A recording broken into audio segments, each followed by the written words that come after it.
এই একটা বই তোমাকে এইচএসসিতে বাংলা প্রথম আর দ্বিতীয় পত্র দুটোতেই A+ পাওয়া দিবে। কিভাবে আসো দেখাই। এবার আসো তোমাদেরকে দেখাই এই বইটার মধ্যে কি কি আছে বা আমরা কিভাবে বইটা সাজিয়েছি।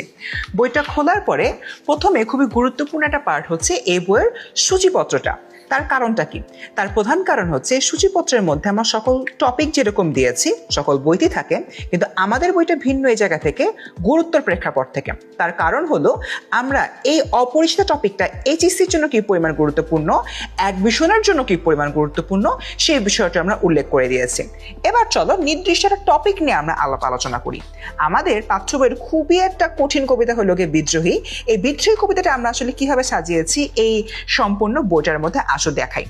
ফার্স্টেই আমরা বিদ্রোহী কবিতাটা ঢুকলে দেখতে পাবো একটা টপিক রয়েছে শিখন ফল। এই শিখন ফলে যতগুলো পয়েন্টার রয়েছে সবগুলো পয়েন্টারই কিন্তু তোমার সিকিউ এর জন্য অত্যন্ত গুরুত্বপূর্ণ। এরপরে তোমার জন্য একটা প্রাক মূল্যায়ন রেখেছি। তোমার যদি বিদ্রোহী কবিতা নিয়ে আগে থেকে কোনো আইডিয়া থাকে তাহলে তুমি এই প্রশ্নগুলো সমাধান করে উত্তরমালা থেকে দেখে তুমি নিজেকে একটু জাজ করে নিতে পারবা যে বিদ্রোহী কবিতা সম্পর্কে তুমি অ্যাকচুয়ালি কতখানি জানো।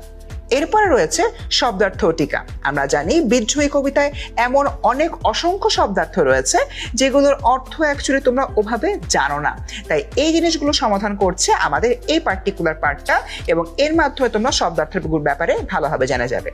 তারপরে আসছে আমাদের এই বইটার সবচেয়ে আকর্ষণীয় জায়গা। আমরা গতানুগতিকভাবে যতগুলো বই পড়েছি কোনো বইতেই কিন্তু কবিতার লাইনের পাশাপাশি কোনো ব্যাখ্যা দেয়া নেই, কিন্তু আমাদের এই বইটাতে আমরা প্রত্যেকটা কবিতার প্রতিটা লাইনের পাশাপাশি ব্যাখ্যা দিয়ে দিয়েছি, যাতে করে তুমি পড়ার সময় বুঝতে পারো আসলে কি বোঝানো হচ্ছে। ফর অ্যান এক্সাম্পল, এখানে একটি লাইন রয়েছে, আমি ধৈর্যটি, আমি এলোকেশে ঝড় অকাল বৈশাখীর। আমি এলোকেশে ঝড় অকাল বৈশাখীর এই লাইনটার অর্থ কি? অর্থটা এখানে দেওয়া রয়েছে। এখানে অকাল বৈশাখীর ঝড়ের সঙ্গে এলানো চুলের তুলনা করা হচ্ছে। আবার এলোকেশে এটার মানে কি? এটার মানে হচ্ছে যার চুল বা কেশ এলানো, অর্থাৎ আমাদের সম্পূর্ণ যে কবিতাটা রয়েছে কবিতার প্রত্যেকটা গুরুত্বপূর্ণ যে লাইনগুলো, গুরুত্বপূর্ণ শব্দের অর্থগুলো আমরা কবিতা পড়ার সময় কিন্তু আসলে পড়ে ফেলতে পারছি, যার জন্য তোমার সেপারেটলি কিন্তু পড়তে হচ্ছে না।